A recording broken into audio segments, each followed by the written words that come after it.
Hello and welcome to the Brutal Iron Gym podcast, where our goal is to cut through the BS and deliver the brutal truth about topics related to health and happiness.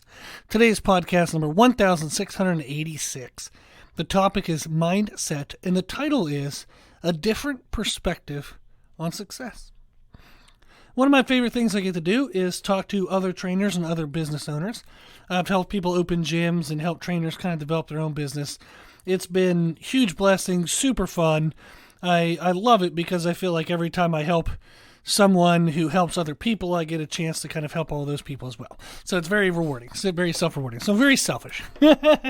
But in those conversations, what's sometimes fun to get into is a struggle to be successful in business, but to still be successful in other areas of life.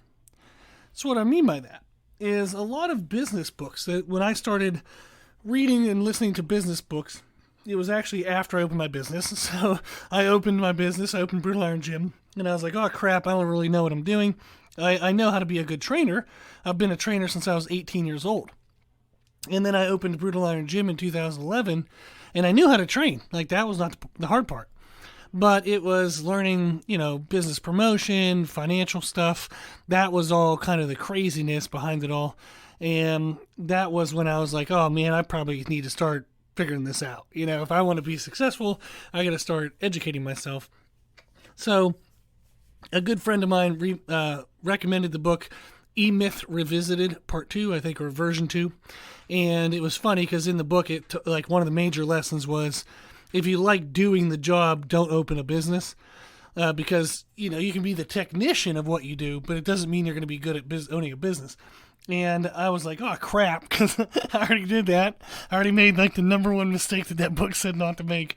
But it's been fun to listen to as many books as I can. I listen to a lot of business books, and I listen to a lot of self-help books, because I find, especially for my business, the better I do in my own self, my own life, my character, the way I handle my mindset, my interactions with people, that grows the business. So I do a lot of self-help, a lot of business. Those are the only two categories of books that I listen to or read.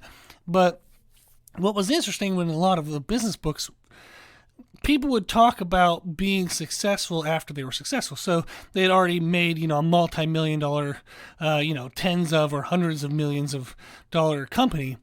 And then they were telling you kind of the lessons that they learned along the way. A lot of them was actually like, don't do what I did, which was kind of funny. And in part was because a lot of them, they might have been successful in business, but their personal lives were just absolutely chaotic.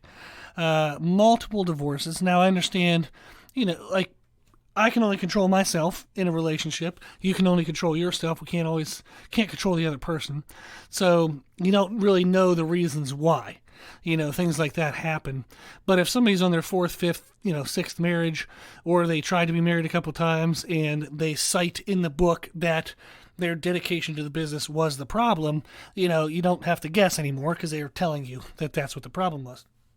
So what you'd see is they would have, broken up relationships with spouses. They'd have maybe estranged kids, no real, major personal connections, no hobbies. It was just their life was all consumed by the business. Their lives often had very chaotic timelines, like maybe going bankrupt twice and then this huge bailout, something happened at the last minute that finally made them successful. So it was just always chaos. And what I found in the books was it was very common that the people closest to them got hurt. There's that phrase, you hurt the ones you love. I hate that phrase. I absolutely hate that phrase, because I feel like that phrase just exists so people can feel better about doing that. You do not do that. So I would read these books, hear about these business people having absolute chaotic lives, and everybody close to them always got hurt. And I didn't want that. I started the business and I knew it was absolutely all consuming, but I wanted to grow it to a place where I would have time I basically have space for someone in my life. If I wanted to have a partner, if I wanted to have a family, I wanted to have space, whether that was, time in the evenings, whether it was financial space, emotional, mental space.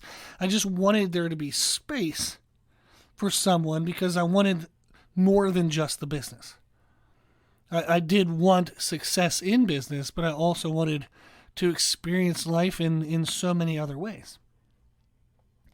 I tried my best, and I'm still trying my best, to show love to the ones that love me most. I want to be successful in business, but I also want to be successful in love. I want to show as much love as I can, compassion, caring, good character to all the people around me. The people that are closest to me, I want to treat them well. So success in business is important to me, but I also want to be successful as a husband, as a son, as a friend. And that's been something I've been working on a lot. And that is part of the discussions I talk about with other business owners, other trainers, is just that struggle to be successful in business, but to also be successful in other areas of life. Now, I've touched on this in past podcasts. I remember podcast 1023. It's a mindset podcast titled Stress Management and Options and Priorities. So, stress management, options, and priorities. And the discussion there is to make like a priority ranking of people and a priority ranking of work. Why I do that? I feel like it sounds not politically correct to make a priority list of people. But often in life, whether you own a business or not, we have conflicting choices at times. Something comes up and we have to do option A or option B. And if we always respond just whatever we feel in the moment or whatever's urgent in the moment, that doesn't often lead to our best life. One of the things that came up for me was if I wanted to be home to enjoy time with my spouse, and say I was planning to be home at 6 o'clock. So I'm leaving the gym, say at 5:45, and I know I'll be there, around 5:55. Maybe it's a 10-minute commute, something like that. So I'm leaving at 5:45, and I know I have to leave exactly at that time to be home on time. Well, what happens if somebody comes to the gym and they're at the door and they say, hey, I've really wanted to learn about this gym. I really love it. Would you mind taking me a tour? I'm thinking about joining.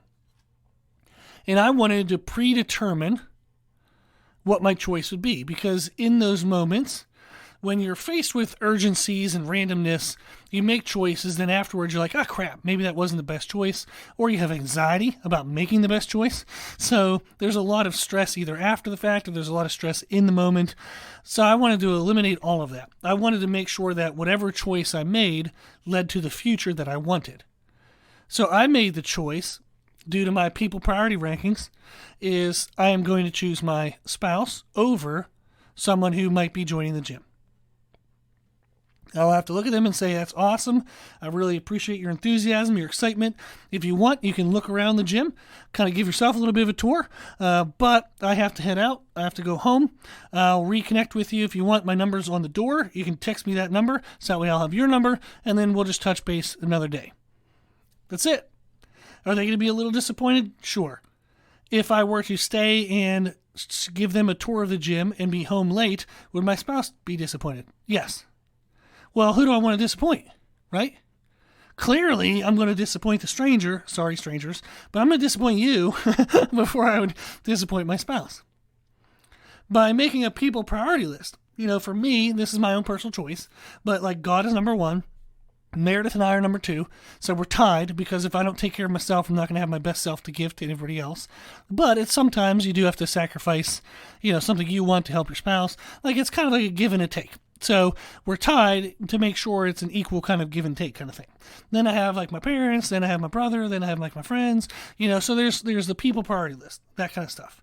So that way I know when I have conflicting choices, I know who I'm going to choose over somebody else. Again, maybe not politically correct, but it helps. Work list. For me, number one priority, without any doubts, is my clients, the people I get to work with. I appreciate each of you very, very much, because you allow me to do what I love as my business. I get to do what I love to do as my job. That's ridiculous. The fact that this is a job is just fantastic. It's amazing. It's beyond blessed. But it's thanks to you. Thank you very, very much. I genuinely appreciate that. I try to keep up my communication as much as I can. I try to give a great in-depth communication, good answers. I try to treat my clients the way that I would want to be treated. Kind of that golden rule type thing. I try to do that as much as I possibly can. That's number one thing in business, is take care of the people I have. Number two is, kind of maintain the gym, do what I got to do to keep the bills paid and lights on, that kind of stuff. Number three, then maybe I look at trying to market the gym or market my services, try to bring in new people if I can. But you got to take care of who you have, take care of what you have, and then try to get more, that kind of thing. So that's the kind of order we go through. By having my priorities ranked, my options of what I'm going to do, it helps me reduce anxiety. It helps me make sure I make better choices. It helps me build the future I want. It helps me be successful in business, but continue to be successful in my personal life. And that's something I've struggled with, but I found that was 100% necessary. What I have found in my business, and for me, and you might feel the same, even if you're not in business, it's just you got 1,000,001 people asking 1,000,001 things of you, right? Eventually, you run out. I want to give the best I can from the top down. What most people do is they go through the day, you start your day with the most amount of energy, right? The most amount of patience, the most amount of giving a shit. That's where you start. And then most people go through their day just responding to what happens to them, like reacting to the urgencies of what comes their way. And then you get slowly whittled down, chipped down by the end of the day. And then maybe by the time you get home, you actually have time with your loved ones. You're worn out. You feel like crap. You're short temper. Just nothing is going well, right? You're not your best self. What I want to do, and what I would urge you to do, is to listen to podcast 1023, make those people priority lists, make that work priority list, and give your best from the top down. I want to plan my energy for the day. I do not want to just start my day and then let anything comes my way chip away at my energy, because then I won't have my best energy for when I might want it, which might not be the first things in the day, right? So if I plan my energy from the top down, if I give the best I can from the top down, when I run out, it won't come at the expense of the things that mean the most to me, which would then deteriorate those relationships or deteriorate my business success. When I run out, I want to be down the list to the point where it's not going to be that impactful. If I'm so tired that I just don't make an additional social media post today, oh darn.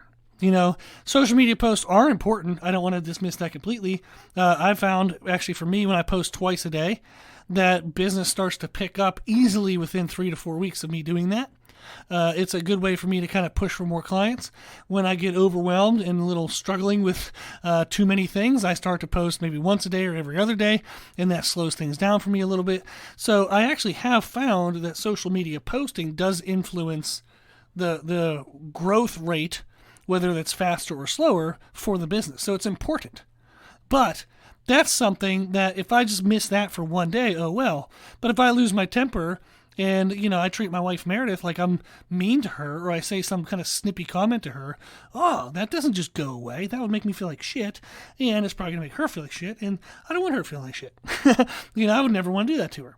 So I don't want to make fun of her. I don't want to put her down. I don't want to make a joke at her expense ever. Ever, because that never feels good. Never, ever, ever will that feel good to the other person. And sometimes we do that when we're tired. Sometimes we do that when we're exhausted.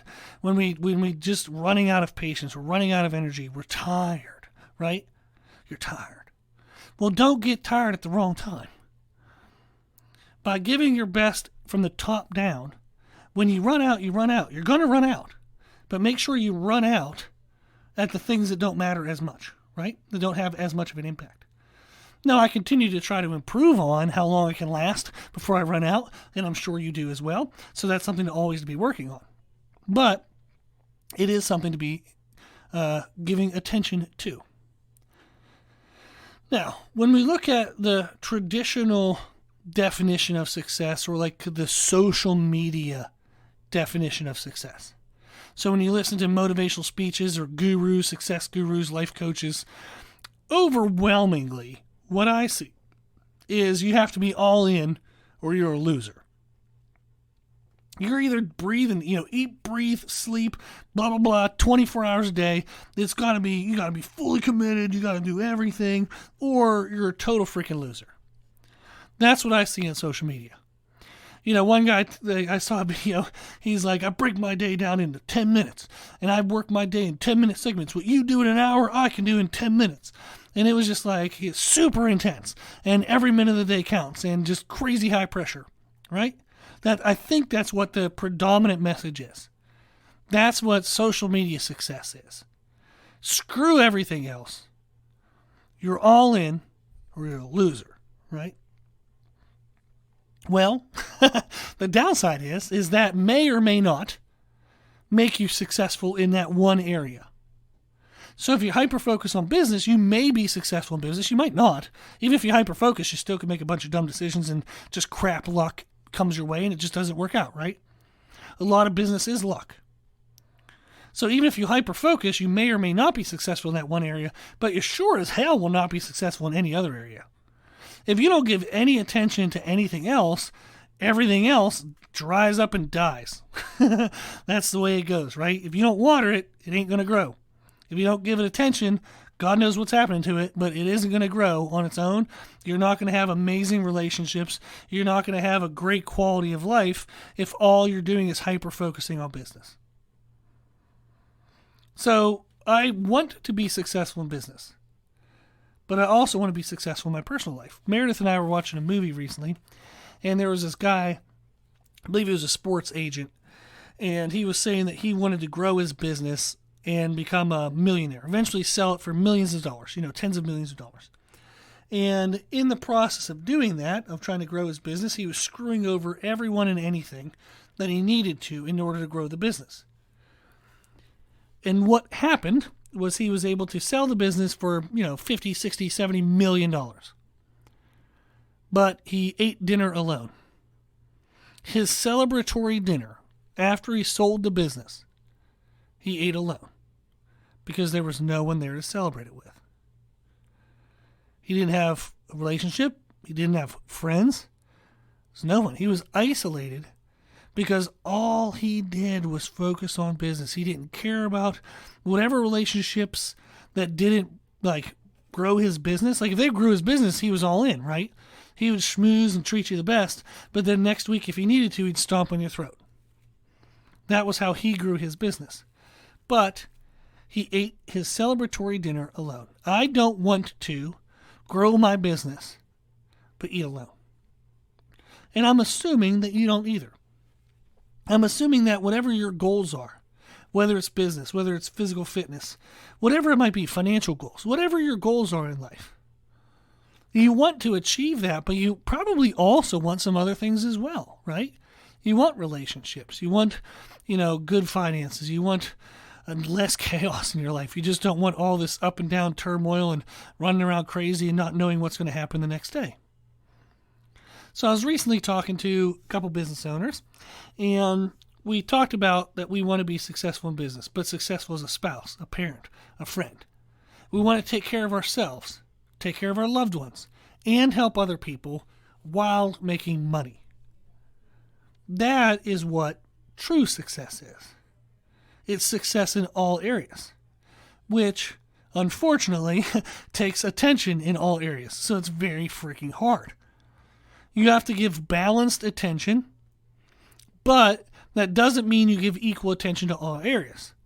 Some areas need a little bit less attention, some areas need more, some happen in spurts, some have slow periods, some have fast periods. So balance doesn't mean you give equal to all.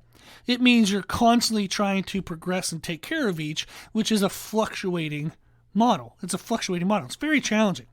So there's a podcast, a really old podcast, 251. If you want to find all of our old podcasts, you can go to our website. We have a podcast player on our website, www.brutalirongym.com. Underneath the podcast player is instructions on how to find older podcasts. So if you want to, you can find podcast 251. It's a mindset podcast titled Drop the Right Ball. And what that refers to is, in life, we're always juggling a lot of things, right? We're juggling career, we're juggling home life, we're juggling self-care, we're juggling relationships, we're juggling everything. So you can think of you're juggling a bunch of balls, right? Like a juggler. Well, in life, what happens to those balls, a good thing to pay attention to, is some of the balls are glass and some are rubber. Some things you can let go for certain seasons of time. You can let that fall and it'll bounce back up. Maybe you have to skip a workout one day to help a loved one. The workout falls, but it'll bounce back up the next day. Right? There are certain things in life that are glass that we have to consistently juggle with no break. You've got to keep them moving. They are glass. That might be relationship with your most loved ones. You always want to give your best to them as much as you can, right? Those are glass balls. But then there are ones that are rubber. There are things that you can let drop every now and then to get ahead in another area and then come back and pick up that ball. That is what success is like, is juggling a bunch of balls. Some are glass, some are rubber. You're constantly trying to figure out, okay, can I let this rubber one bounce so that I can go push a little bit forward in these other areas, pick back up that rubber one before it lays down on the floor, then drop this other one, let me pick up some other things and catch that one, but make sure I didn't drop a glass one. It's chaotic. You're always trying to juggle the balls, but drop which ones and the right ones and not the wrong ones. It's tough. And that's what I think is a different perspective on success than what we see in today's culture. Today's culture tells you that being tough is to be callous, to be selfish, to be singularly focused, driven, right?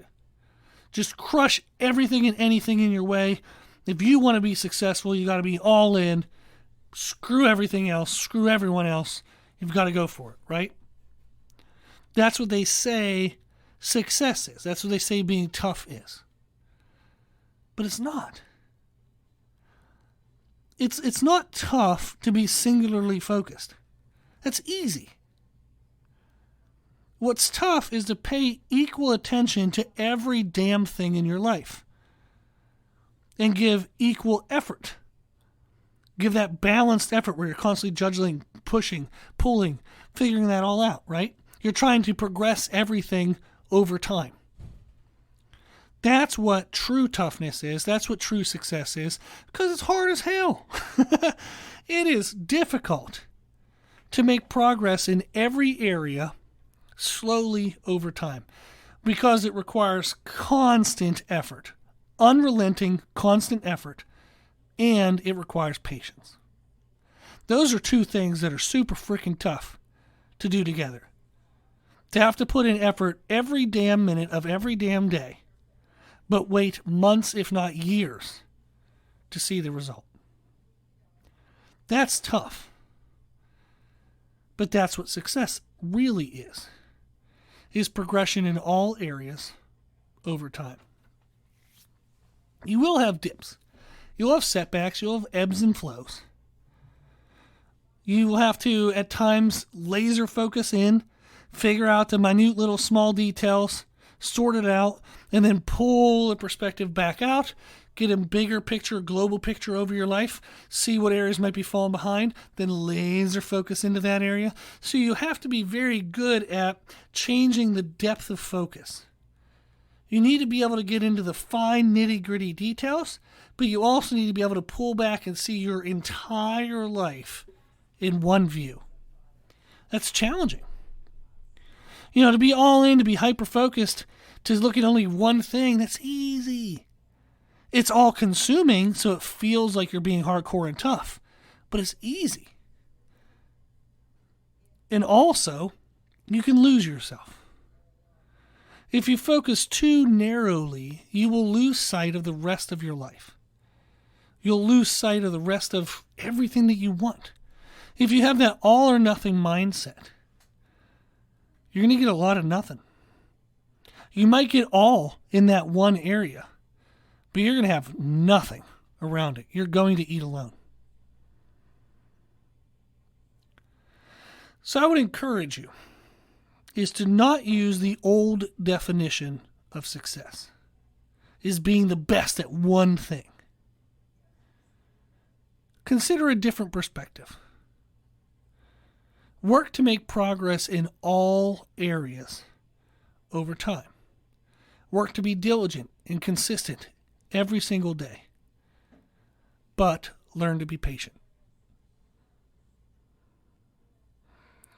I do believe that if you use the different perspective, the new perspective on success, if you keep a bigger picture on life, you're going to be a lot happier. You're not going to feel as secluded, as isolated. You're not going to, live and die by every small little moment of life. You're going to enjoy your life a lot more, and you're going to find that you're still going to be successful. You can still build great success at whatever your job is, whatever your business might be, whatever your work might be. You can still have great financial success. You can have relationship success. You can have self-care success. It can happen. It's just challenging, and it's slow. Okay. I don't think that was maybe motivational in any way. I have absolutely no clue. But it is a conversation that I get into with a lot of clients is don't be so all or nothing. Don't be so singularly focused. Don't lose sight of the rest of your life. You can be successful. You can be happy with your life. Being successful in business. Maybe you're not selling your business for tens of millions of dollars, but you can still make enough money to support yourself, support your loved ones, and live a happy life.